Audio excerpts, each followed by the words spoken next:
Welcome back, audience. Hope you're doing good. Cheers as always. I got my little blue drink going. The blue juice. Ah, speaking of blue, I want to talk about my little theory about aliens and UFOs because there's just so many out there. People talk about this, that's this type of alien. Some people claim to be part of the operations that includes aliens, and some people it's just all sorts of information. And I was just thinking one day, I was like, what the fuck is happening? What is actually going on, And one thing that I found to be common denominator of all of these phenomena is some sort of tapping into the zero point, whether in consciousness, whether through technology, but that seemed to open the gates for the UFOs and aliens and all sorts of things. And a lot of people have those experiences just like purely astrally. Some people claim to be that it is physical, that they were fully awake and stuff like that. And knowing how consciousness works, uh,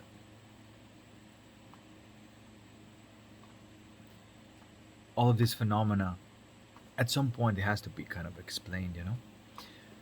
And I have this little theory, little explanation of what's really going on. And so, okay, so if all of this common denominator is like tapping in some sort of zero field, and if you look at all of these stories, they're always are around this point. Some phenomena that's going on, like within the environment, um, that time stops or time skips or something to do with that, time. Um, and it gets kind of interesting when you tap into that zero point, that all potential futures and all potential pasts are becoming sort of like accessible. And no wonder you have all of this, explosion of these phenomena going on to different people, and why they're so different, for example, because it's largely depends on what kind of consciousness is interacting with that.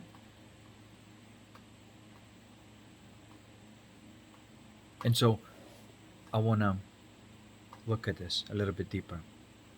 So okay, so let's say we do open that portal. Now there's an access to potential futures and potential past. What would an alien from the future want anything from you, if not to sustain that reality? They want to survive. That one potential future wants to survive, you see? And its survival depends on, you know, current events and whatnot. And so if you can imagine like all these potential futures and all potential past, they're kind of competing over which one is going to be a main timeline in the chronological sense, right? And so then you have the potential future of like the avatar world, right? Like where we got shit right, that humans did not turn into this little gray aliens, or like even the little like bots that are walking around that they just do some certain function, but they remotely controlled. And the reality where they need to like mutilate cattle for the blood because that's the sustenance for their survival and stuff like that, right? Like these are dark realities, that dark potential futures. And so then these beings come in, try to reinforce their future, you see, their order. And so then therefore like they have the incentive to incentivize people to have all this like world economic fucking forums with those hidden intentions, deep states and shit like that, to influence people, um, and sell this idea, this vision of the world, of completely totally ordered without harmony, you know, this Nazi wet dream and stuff like that, which is, of course, abominable. They themselves know that they fucked up. um, so, so I think that's just what we tap into. So one of the potential futures is just like we, these boring ass, these little fucking gray aliens that have no soul, no access to emotions, completely robotic, and have um, dependency on some sort of form of life to keep themselves, very sad ending, I would say. But then there's also this like Avatar like futures where they report people being, Pleiadians. Usually they are pictured in that sense that they figured it all out. They integrated technology and the military where it is supposed to be in the right place, and created a holistic environments where the artists and scientists then can flourish. Yet they're protected by this powerful framework that makes sure that this cannot be corrupted, and powerful military makes sure that nobody really can mess with it. And so that's the Avatar like world where they integrated the technological world and the natural world. And of course, you got the other extreme where it just, um,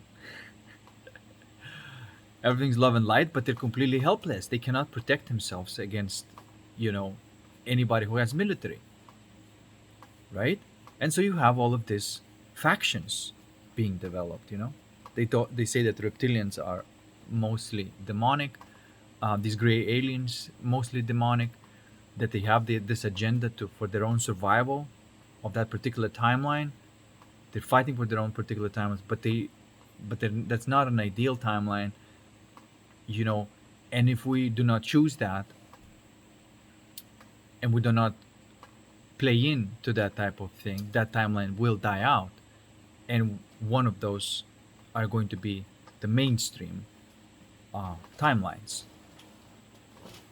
And so, to me, like it's obvious that the ideal is this avatar-like world,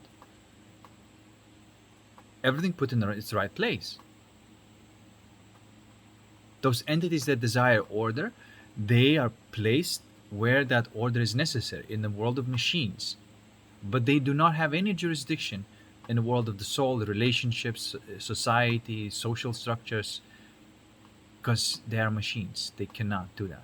These entities are just recognized that they're just technology builders, and that's it. And they're not led to do any kind of military operations, call military decisions, or any kind of governance. They're just purely technology. But you see, like there's some sort of council must be governing them, because if you don't, then they will want to, um, through their own programming, they will want to compensate for this lack of, harmony and coherence that they may need. You see, that's when this hedonistic pleasure is trying to compensate for the lack of love, and so then that's where you get dark.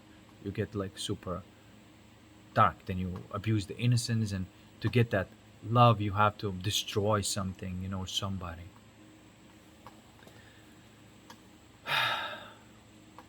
So there, so everything has to have its right place, and I think this is what's going on right now. And all of these aliens are trying to pursue their agenda. If you ask the question, why would they even visit here, um, then that would be my answer, is that they are the potential futures, you know. Um,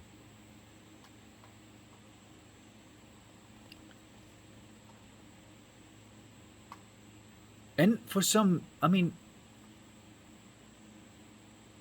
their survival depends on what we do here. Some I mean, of course,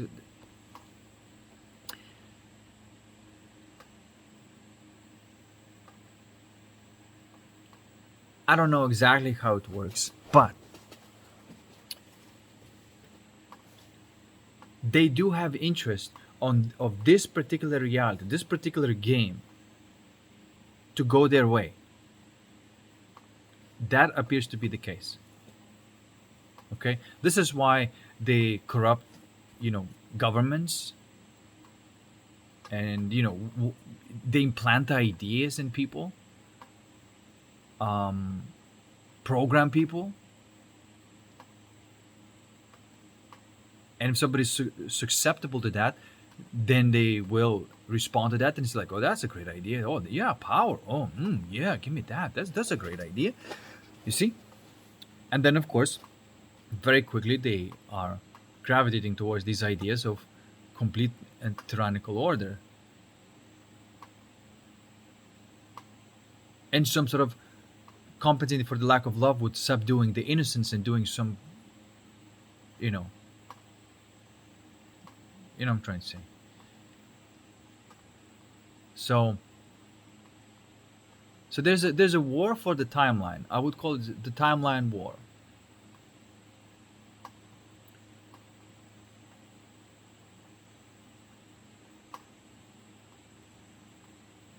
And my vote goes to Avatar like world. Very powerfully developed technology, very powerfully developed military, but also the governance and societal structures are completely uncorruptible, and and that's how you remain at that potential timeline where everything is in the right place. Um, because think about it, if you live in a world where time is not of the essence,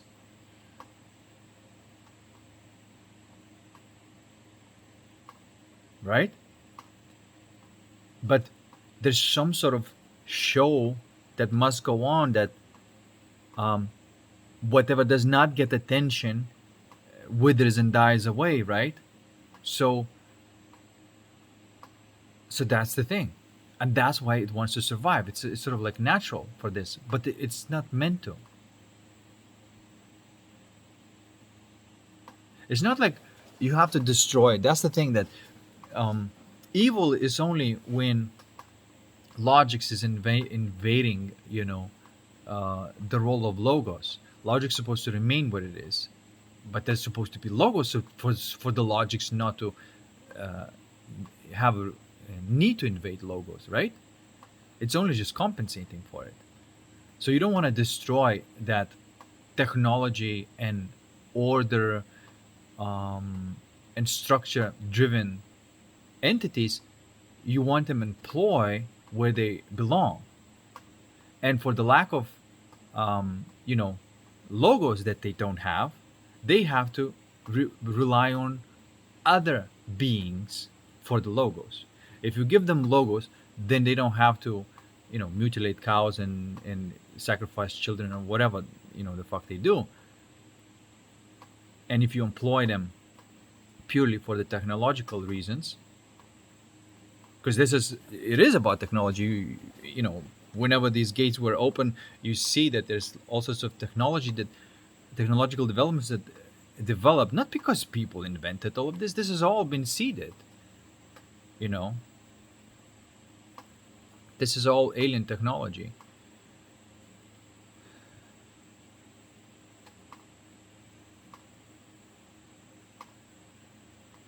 All great leaps in science and arts are, in this respect, alien by definition. So anyway, you see that there's, okay, technological world wants to be developed, aliens seeding technology, dropping artifacts, um, helping them to reverse engineer things. I don't consider that part negative. I consider that part where they are trying to social engineer the structures and social engineer this same order that is supposed to be applied in technology in the society. That's where I draw the line. But at the same time, like I obviously see that how they are operating. That's why I would see that they must be operating where they supposed to operate. The deal must be that, like, right, if they don't get logos, if they don't have that energy, then they're gonna have to go and get that through the evil means to compensate for the lack of it, right? But if the logos is there, they don't have to do this, but they have to submit their authority to logos, not logics, right? Then that's they have to do. But the benefit that they get is that they get to live. They get to be um, living in the world of technology. So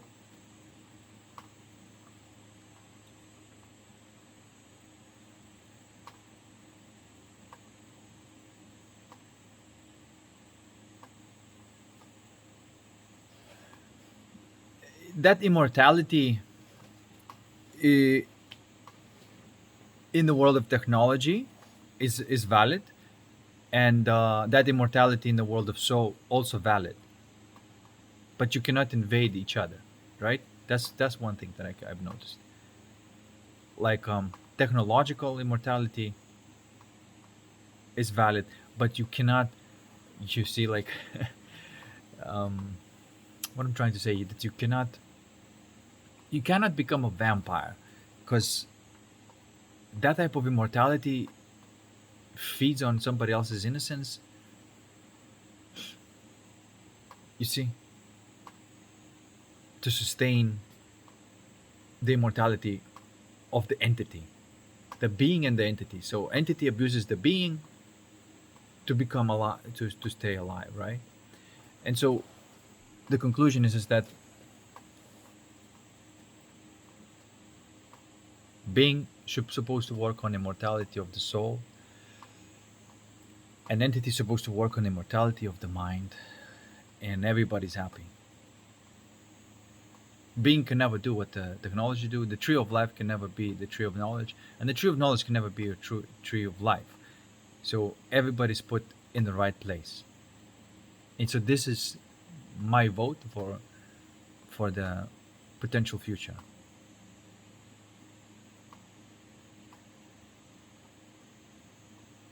It's neither hippie utopia, neither a technocrat utopia. It's something in between that it is possible.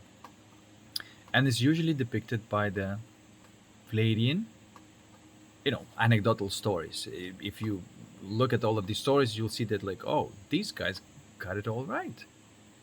These guys integrated everything.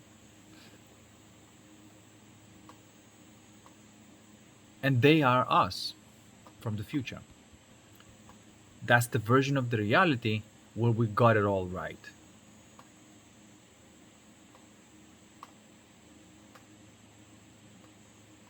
And so, yeah.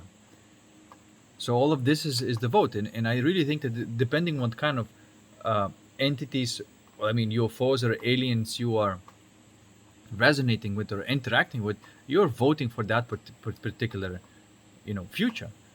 And I think that they're very highly connected. Why they want to, in the governments, and why there's always government official talking to these aliens and things like that, because they're trying to influence them, you know. But they did try to influence them a lot, but I don't think it worked. I think that timeline has withered away. Now, um, we're no longer in danger to have like that ultimate disaster and complete and total control, that one world government. We're not in danger of that anymore, but we're still not done, because there still could be kind of fucked up futures, but not complete disasters, you know.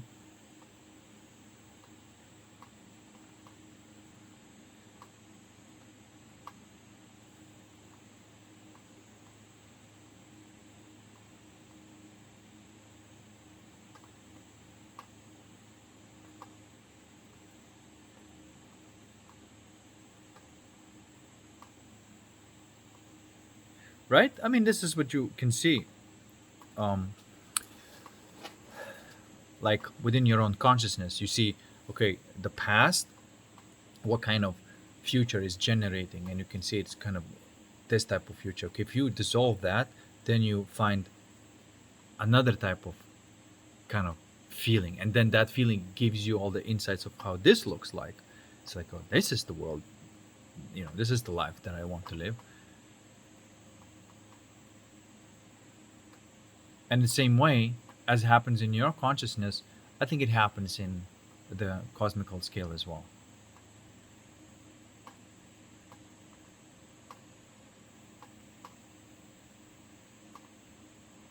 And there is, of course, this the most noble timeline that we can end up in, but it's not easy. So not easy. I mean, sure, alchemy, this consciousness calibration and harmonization is definitely the way for this, but it's not limited, because you have to master the spirit, the soul, the mind, and the body for this particular outcome. It's not easy. It's how you win the game, but it's far from easy. Okay, um, if you're not equilibrium, if you don't achieve equilibrium on all four levels, and let's say it's just two of them, then the others will be kind of messed up, and so the reality is going to be sort of like, yeah, it's alright, but there's still lots of fucked up things going on, and I think that reality just keeps happening and going until that is accomplished and achieved, until that gem is distilled. And to me, now the great work is not even the Philosopher's Stone, because like I see that the Philosopher's Stone is just the beginning. I think the great work is all aspects of life. The spirit, which is the Philosopher's Stone, then the soul, which are the gems and all the flavors of that Philosopher's Stone, then all the forms in the mind, and then in the body. All of them need to be mastered. And to me, this is the great work. It has to be, because that's a complete mastery of the game. So,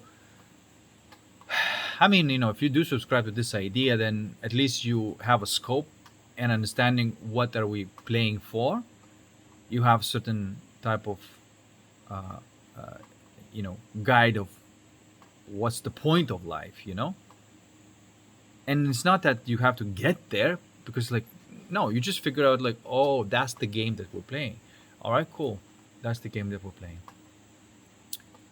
All right, we have the whole freaking time in the universe to do this, and let's play it. No pressure. We know what's up. Let's try. If you balance your spirit in this lifetime, that's massive. Like, I'm planning to do much more than that, but um, we'll see. You'll see. We'll see how far this can go. But right now, to me, the priority is the spirit. And I can see that I can prioritize the spirit, and I can calibrate and harmonize pretty good. And I feel like I'm getting a hang of it. I also see that there's so much to explore there.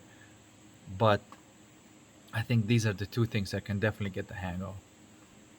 Um, Pretty soon, I think. I don't know. I just have this feeling that, and I think as I'm living through time always gives you this um, potential to develop your, alchemy skills, or the spirit. It gives you potential to develop your soul. Gives you potential to develop your mind, and gives you potential to develop your body. And so I'm doing, um, you know, essentials in the body, doing essentials in the mind, but focused primarily right now on the spirit. Once that is handled, when I can know that I can accomplish coherence between those four different forces and put them back into the prima materia consistently, regularly, no matter what, then I'm done with that basically. And to me, this is it's a learning skill. of calibration. It is not something that you get there and that's it. You're just becoming really freaking good at holding the balance. It's just like walking this tightrope. You just finally walk that tightrope so well that you're just whistling. And from the side, people, looking at it to say like, well, that seems effortless. And to you, it is effortless. But you are, juggling so many things at once. You're just really good at it. I think that's probably the more accurate way of looking at it. You just learn to stay in that calibrated mode, you know?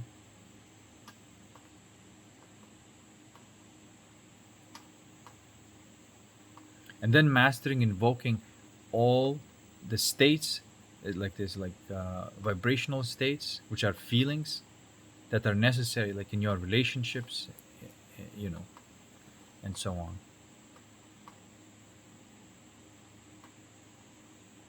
And then mastering the science, and then mastering the craft. I've talked about this before, but anyway, I just tying everything into this alien thing.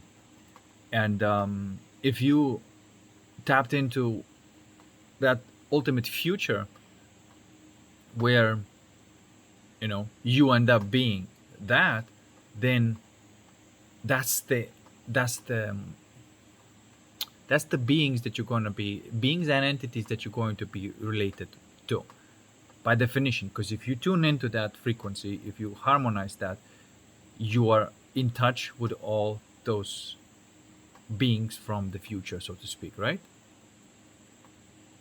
And so you're working to create a life based on that model that's already done in the potential future. As a potential future, there's many potential futures, and so we all have to fight for the one that we really want. um, and by definition of this game, the winner, there's only one winner. These other potential futures, they are work in progress. They're not winning potential. They're not winning. They're still kind of not, um, and at equilibrium. But then again, I'm talking about something that is, the harmony in the galaxy, where uh, everything is kind of perfect.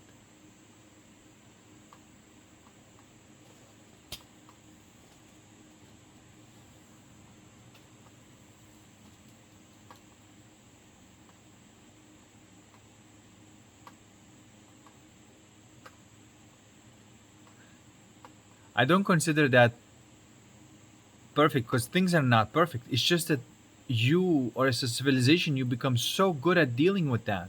That's the mastery of the game. The game is still going on. There's still monsters to slay and princes to save, but you're just so good at it, and it's just not you anymore. It's the whole tribe, the whole civilization is doing it, on the planetary scale. So you're just nothing but net. That's the way I see.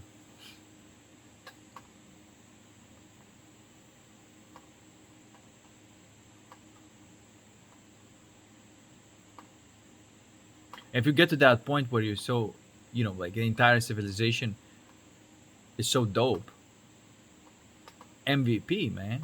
That's the MVP, most valuable player. That's what would impress all our galactical friends.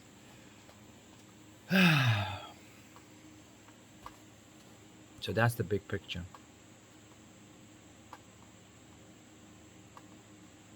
And if you're encountering a lot of these, uh, you know, mind manipulation programs and stuff like, gotta be aware of anybody who's, aside, for example, um, um, you know, everybody's a human, stuff like that. But you gotta be careful of what their agenda is like. They can be even honest about their agenda, and anybody who's been like ex CIA, it's not there's no such thing.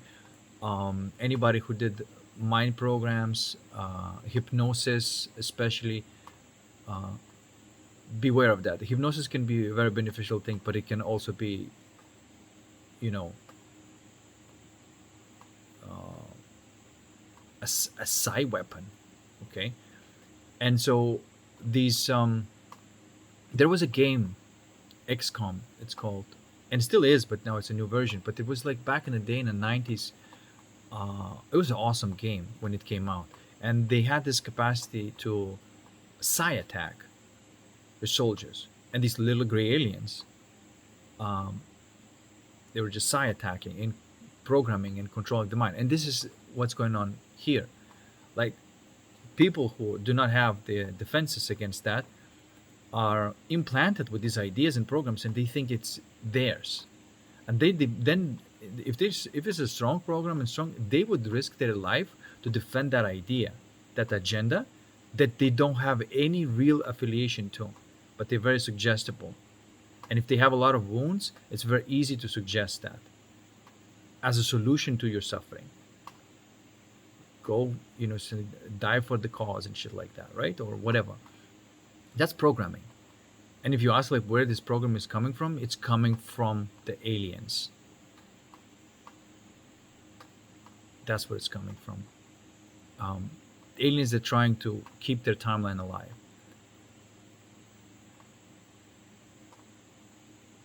And so you have to defend yourself against these psi attacks. This has been published a lot in raw material about like the Orion group and things like that. So that's pretty much your enemy. Um,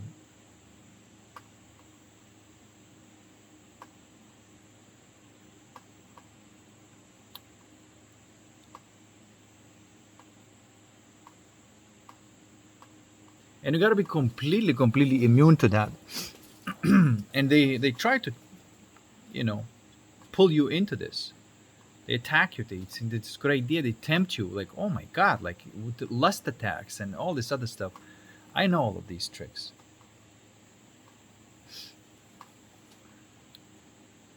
But despite all that, you have to still remain at the most noble possible timeline. And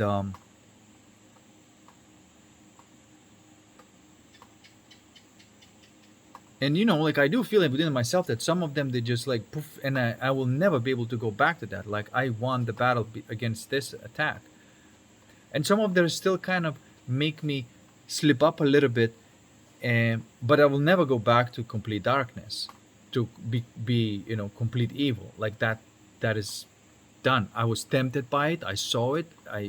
It said like no, and that's it. And then so now the further you go to that coherence, the stronger their attacks. But because I handle it better, the results and my behaviors are not influenced either at all or influenced a little bit. You know, and I'm being too idealistic. When I say that, because the things that I would consider like slipping up, you would say like, "What? This is nothing," But I really aim for the, you know, I aim for it, but I'm not claiming to be. And it's nice. You see what I'm trying to say? Like I'm aiming for it. I'm not there yet. I know how to get there, and I'm fine where I am. But to say that like, oh, let's celebrate this thing. No, if something's you slip up, you slip. It's a slip up. It's not an ideal thing. All right, cool. It's okay, but also it's allow yourself. You see what I'm trying to say? Like you don't want to go so resistant to that thing that you don't even get to learn the lesson. No, slip up, alchemize, learn a lesson from it. If it happens again, you say, okay, well, it happened again. Don't I know this principle already? Yep, you do. Then why did I do it? Why did I do it if I already know the principle? It means that some motivational mechanism is overriding this principle. And then you can go and look at that. What is that thing that overrides that principle? And you'll find that there's some sort of like going to be programming based on lust or wrath, you know? And in my life, that comes out, but it's so small that when it comes out, I know what's going on.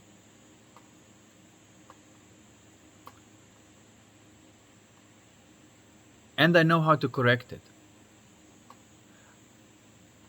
But that old habit still wants it to be fine like that. No, it's not going to be fine like that. There are laws, the things work the way they work. You got to do everything orderly, and you will get whatever you want, you will get that thing. But if you see what I'm trying, you got to have a base right to get that thing.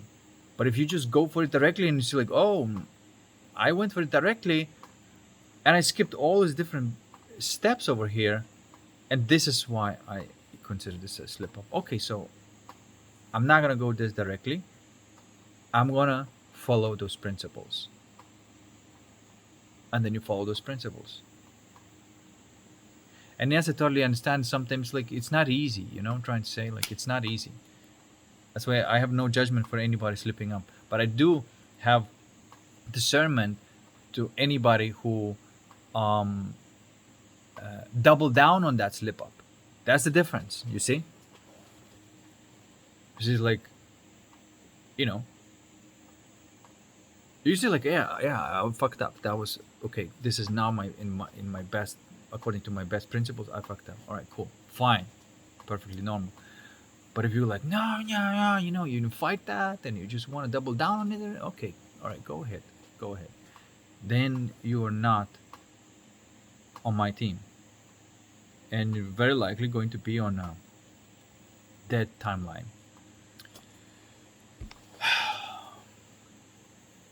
So get all your ducks in order and choose the right alien for you. You know what I'm saying? But don't be the dead end alien. You know, don't be the one that does not enjoy the fireworks of the universe. Be the one that does. Peace, and I'll see you in the next one.